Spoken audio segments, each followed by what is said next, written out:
Hello and welcome to the Data Diaries podcast, the podcast where we discuss all things data from first-hand experiences powered by Metrica. This is the second episode of our first series surrounding neurodiversity in data. My name is Dan Baldwin and I'm joined here by Joulie Gindi, the Associate Director in Technical Solutions Architecture at NTT Data.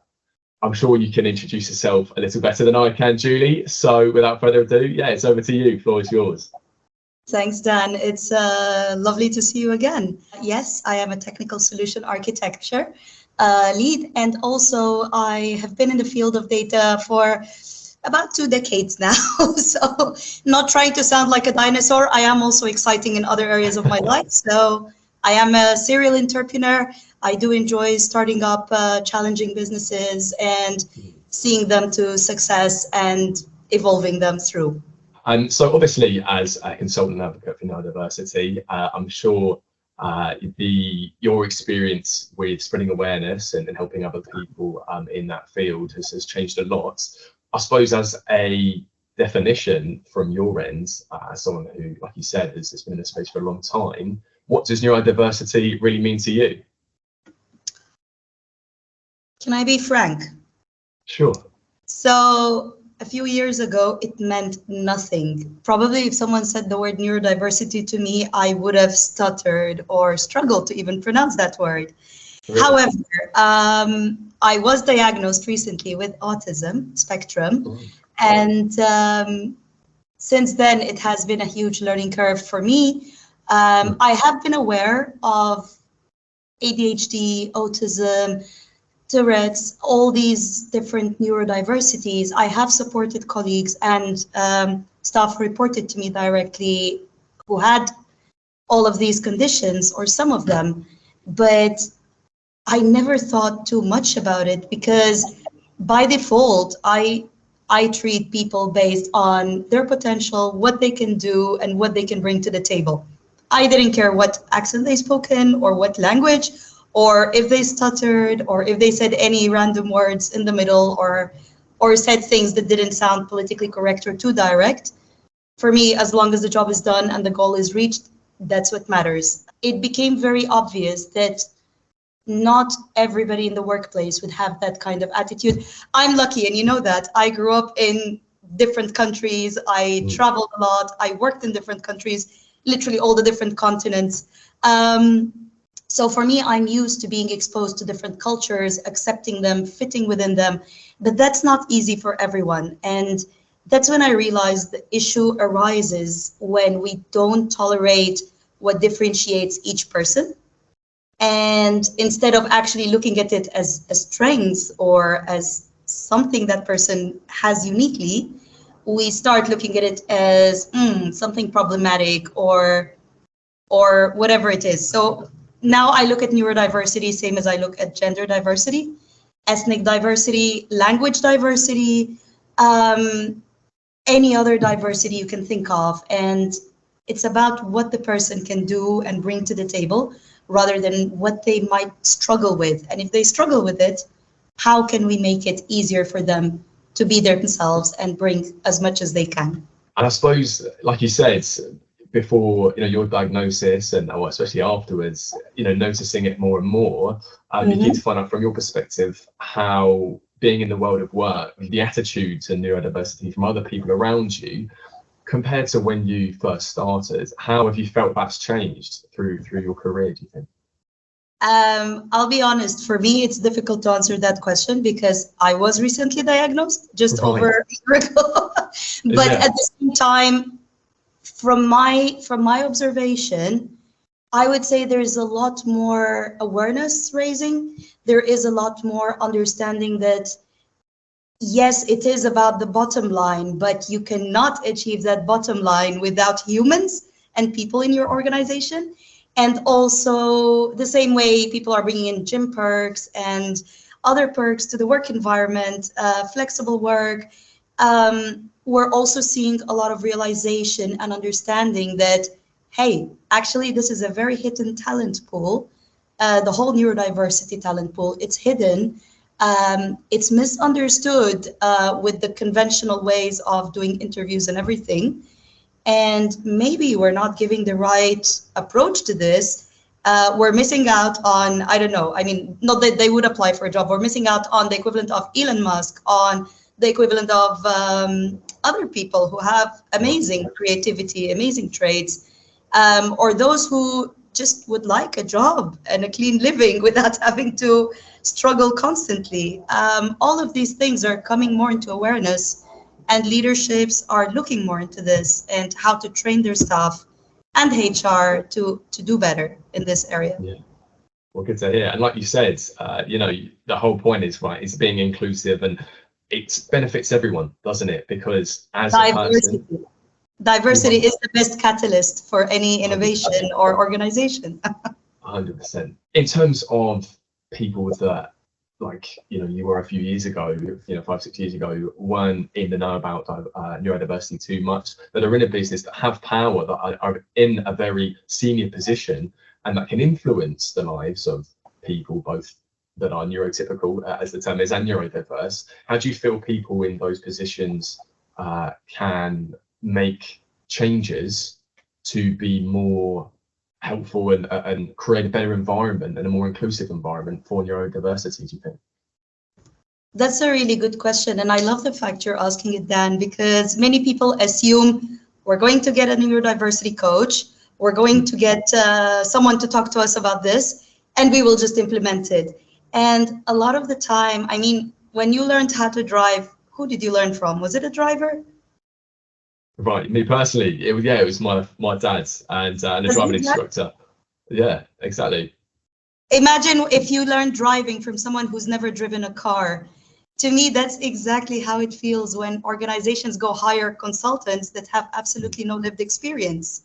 And that's what makes the difference between something that is successful and something that unfortunately you pay a lot of money for and it's not successful. So first thing I would say is speak to people, whether consultants or internally from your company, people with lived experience, because it's pointless to learn how to drive from someone who's never driven a car.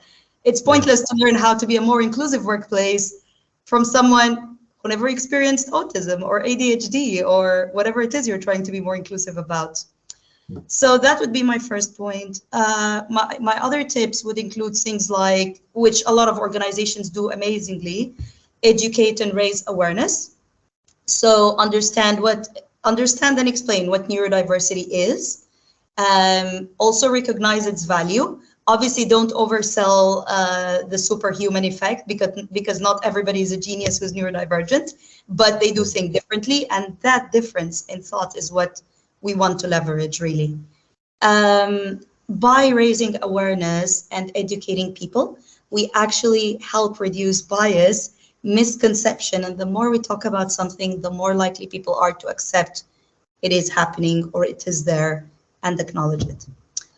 Another thing, I mean, organizations already are doing this because of COVID, and before COVID, if you work in consulting, flexible working environments. So create an environment that accommodates also not just the time needs. I mean, having autism, it means I have also something called hyperfocus in my case. So it means I can easily, if I'm in the right environment, in the right mindset, in the right everything, I can easily get 5 hours work done in half an hour. And that's great. But obviously, if that gets misused and I'm constantly being given more workload, that wouldn't work out. And we saw that in a Morgan Stanley research where they hired a team of autistic colleagues. By the way, I understand a person with autism versus autistic, but as an autistic person, I do prefer the word autistic. So that's why I'm using it. But we saw when Morgan Stanley hired a team of people with autism, and they were shocked by the outcome, and that they were 140% more efficient than their neurotypical colleagues. However, they had to stop that because there was a huge burnout happening due to the fact they were not getting more breaks, they were not getting more flexibility around work, and then they started the whole program again with the right measures in place, and it succeeded. These are things that, these are the powers of flexible working. Of course, there is also the sensory needs, like lights in a room, if it's too strong, office colors. I remember one of my previous employers had colors for the different sections. So finance was red. Nothing against finance, it's just that's the color they wanted.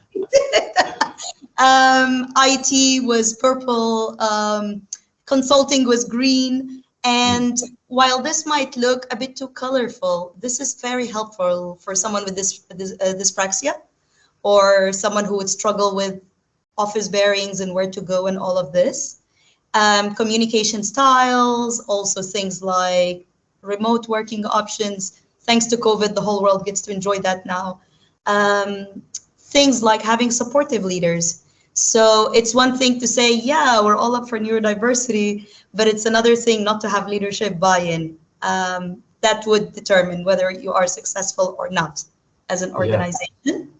So, for example, being a supportive leader can include things like providing clear instructions, direct communication, offering regular feedback and guidance, even when it is a difficult discussion, still being there regularly, constantly, and offering that. Implementing things like buddy schemes or mentoring schemes, maybe even things like serving leaders, which we hear a lot about in the agile environment and all the new project management side of things. But we need traditional leaders to learn this, to become a serving leader, and that unfortunately becomes difficult for your typical traditional leader who is not willing to see other than the traditional management ways. Mm-hmm. I mean, other things can include accommodations as well. So you're a recruiter, for example. I think a lot of recruitment companies still rely on CV, cover letter, and I'm assuming in your case that was not the case. In your case, I heard you guys actually, you ask for emails with the CV or for the LinkedIn to drop in a CV. But imagine other recruitment agencies who have forms and forms to fill in with all that detail already on the CV. And then you click submit and guess what? The website crashed.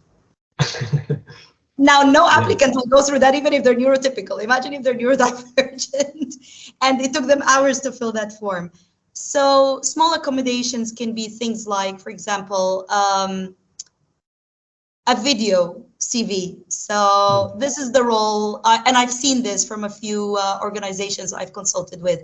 This is the role, send us your CV or send us a video by email, just saying how you fit in and what are your relevant experiences.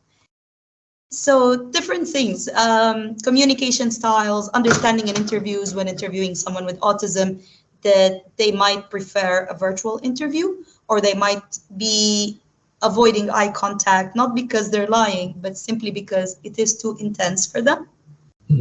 We discussed leadership support and championing also from leadership. It's really helpful when a leader stands up and says, you know what, I am neurodivergent, or I have a neurodivergent family member, and I know what this means. That makes people more confident to come out, talk about it, disclose it, which is a huge issue for organizations. Promote acceptance, foster a culture where people are not just accepted and respected, but where differences are celebrated.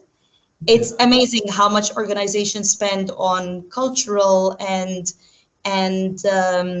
including Christmas and other diversities, LGBTQ+, cultural, gender. But when the spending comes to neurodiversity, it's suddenly fractioned.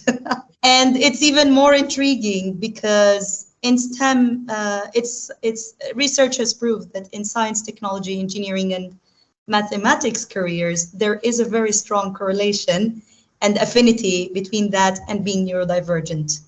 Yeah. So I honestly believe we have more neurodivergent people in most of the teams I worked in than we had females, which pushes my point about we need to treat this. It is the newest diversity, but we need to treat it with more seriousness. 100%, 100%. Really well said. And it's one of those things, right? Like any other element of diversity, something that has been there the whole time. I want to ask as well, and the recruitment process and how we make that more fair and make it more inclusive is something I really want to go into as well. And before that, you are a leader in neurodiversity and someone that is there to help others while they're going through struggles to do with it and finding themselves.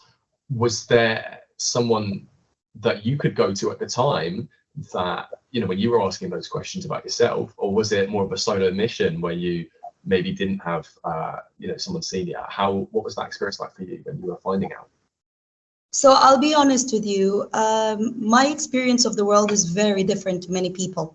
So while I can learn one thing from one person, another thing from another person, I have 5 passports. I grew up in different countries. So obviously my perception will be very different. When I was diagnosed, or before that, there are we focus on neurodiversity as a standalone thing, but I had leaders who were perfect with direct communication. And that wouldn't just help a neurodivergent person, that would be great for someone from a different culture or someone from a different, their first language is not English, for example. So throughout my career, before knowing I was neurodivergent, I had amazing leaders where I learned how to be more inclusive through their leadership. After I got my diagnosis of being neurodivergent, I would say there was no one source to go to. It's interesting because in schools, university, you have a bit of a structure. If someone says, oh, I have dyslexia, or oh, I have autism, they know what to do. They know the support to offer. In the work environment, it's almost taboo. If someone has it, oh God, what do we do with them? Why didn't they tell us earlier? However, we want more people to disclose, which kind of doesn't make sense because 70% of neurodivergent people don't actually disclose that they're neurodivergent at work, which shows the lack of safety they feel what they would face, or maybe they don't feel it would be taken on board very well. But again, in their defense, and I've been on both sides here. I've been the neurodivergent person and I've been the leadership person saying, please disclose.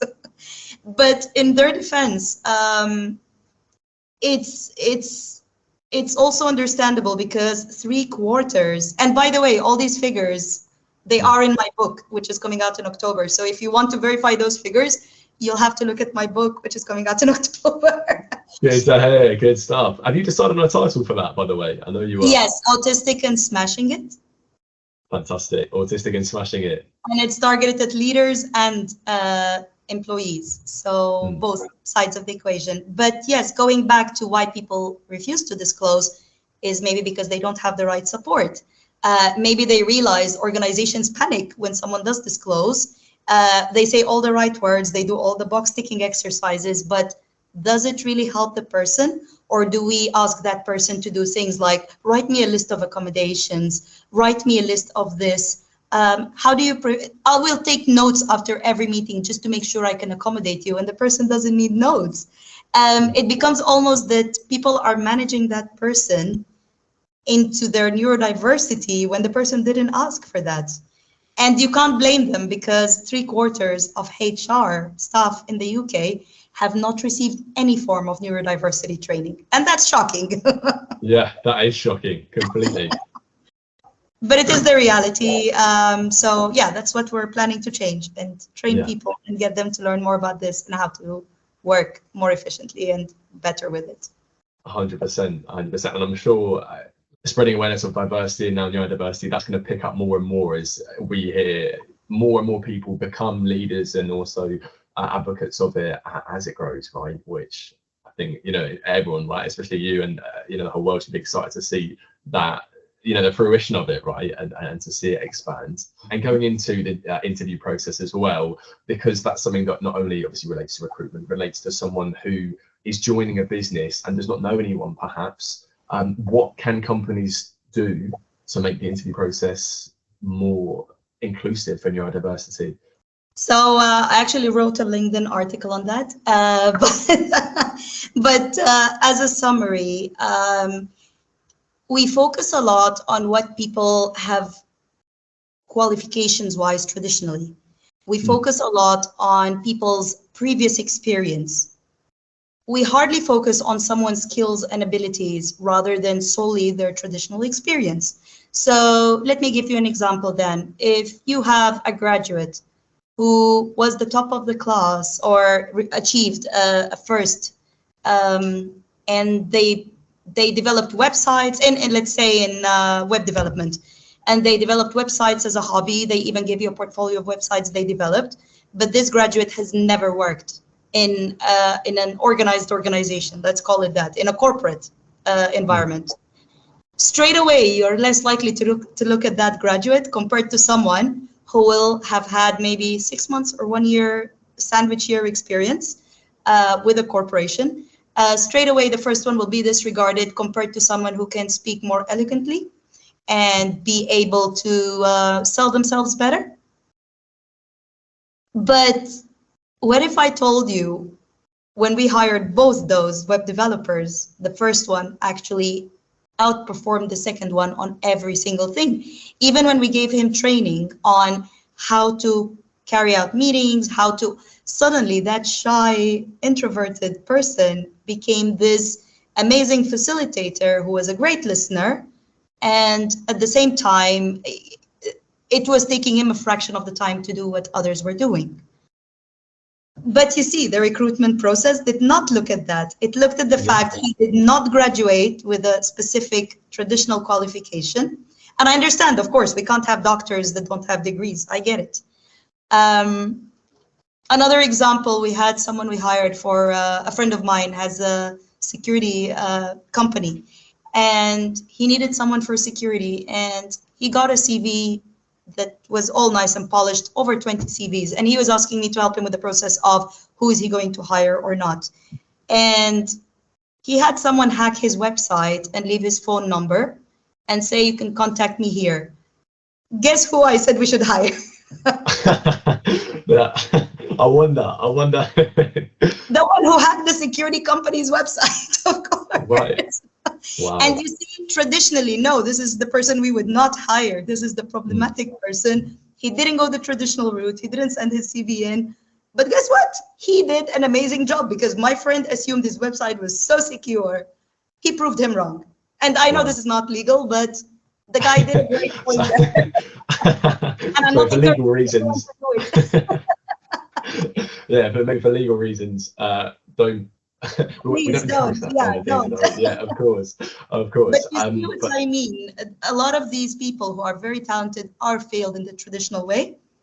For example, if we said, hey, send your CV or a video CV or apply showing us why you would do this job, regardless of your previous experience, we would hire them based on what they're capable of, based on their skills and their abilities, rather than paperwork, which they might have not had the finances to go to university. Maybe they didn't have the patience to sit in lectures, whatever it is. And let's face it, many people in IT consulting did not even study IT in university. I did for my undergraduate and postgraduate degree, but I know out of a class of 300, there are only about less than 10 from my year that actually ended up working in IT to this level and seniority. Wow.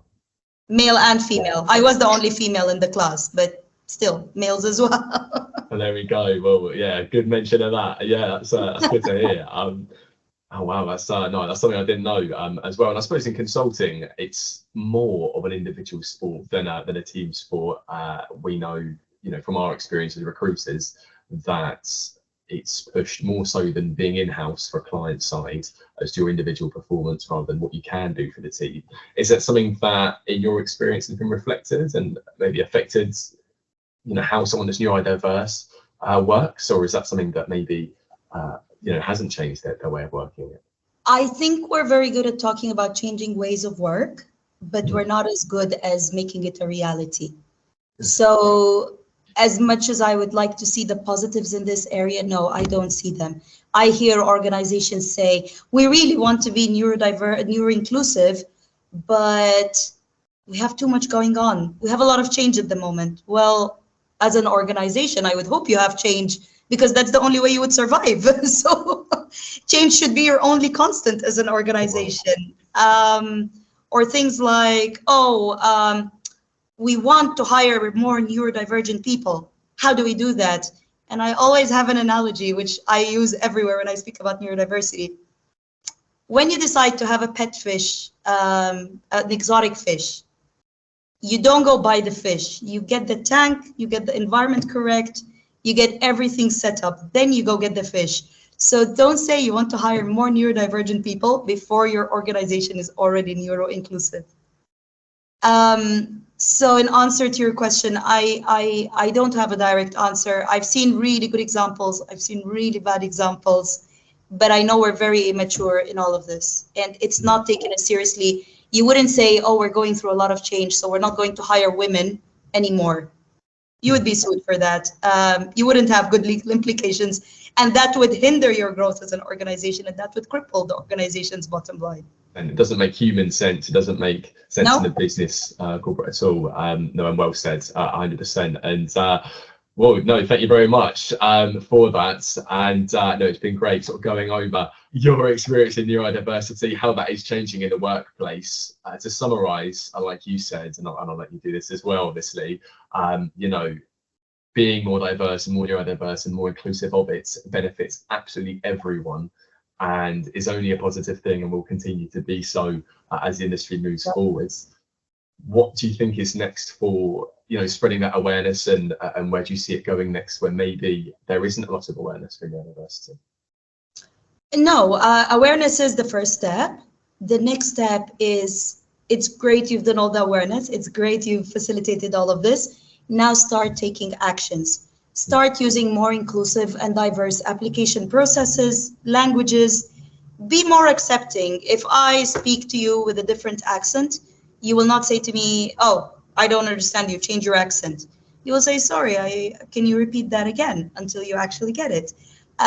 Let's not do, let's not treat anyone less because they have speech dyspraxia, or because they have autism and they need a little bit more time to think.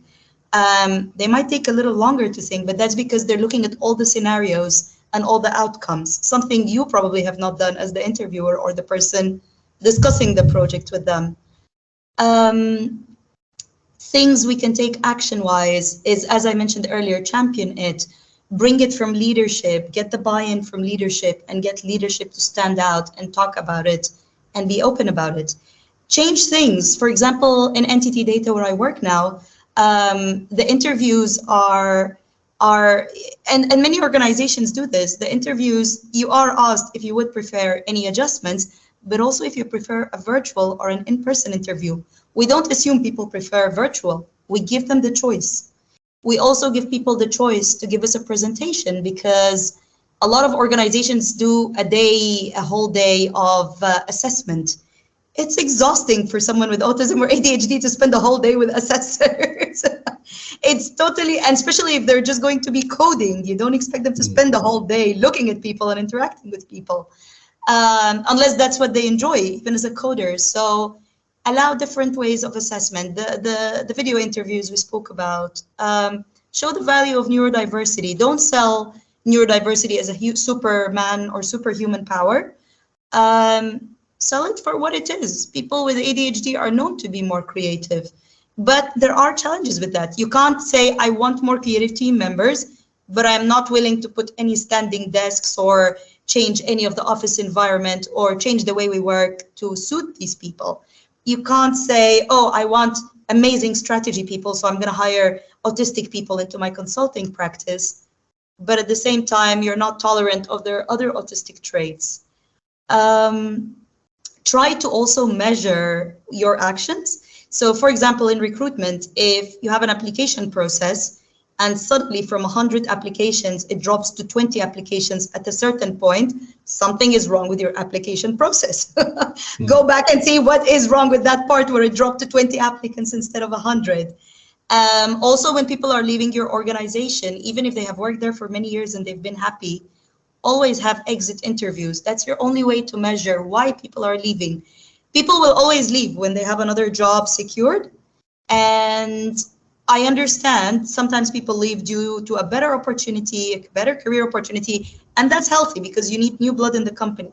But if people are staying less than a year or two and you are losing or hemorrhaging a lot of talent, it's time to look at those exit interviews and why people are leaving and understand the journey. Look at it the same as a recruitment journey, but more of an employee journey, and understand why people exit, why people join, why do we have certain cultures. I mean, a lot of organizations say a good cultural fit. What does that even mean? I wouldn't fit into any cultural category. But at the same time, I would fit in all cultural categories. I know when I asked a colleague, what do you mean by cultural fit in a previous organization I worked in? He was saying, someone who understands, like, I like rugby, someone who understands rugby, someone who understands this, someone who understands the music.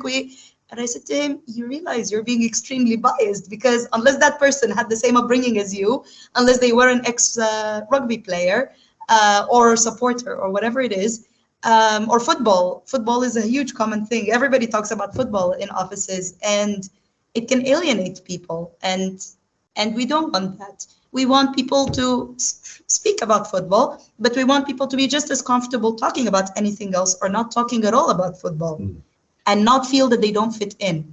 Because when they don't fit in, they get disengaged, and that vicious cycle begins.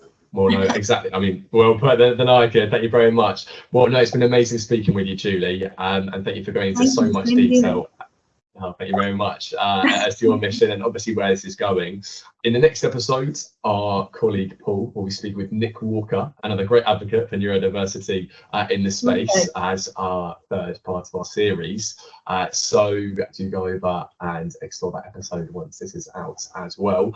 I'm also, more than happy. I'll be really keen to put links to articles, your book as well, and the efforts for that in the fantastic, in the description of this. Meanwhile, if anybody has questions, leadership questions or recruitment questions or even staff questions, do feel free to drop me a message on LinkedIn, and I'm more than happy to respond directly or respond through you, Dan, whichever is easier.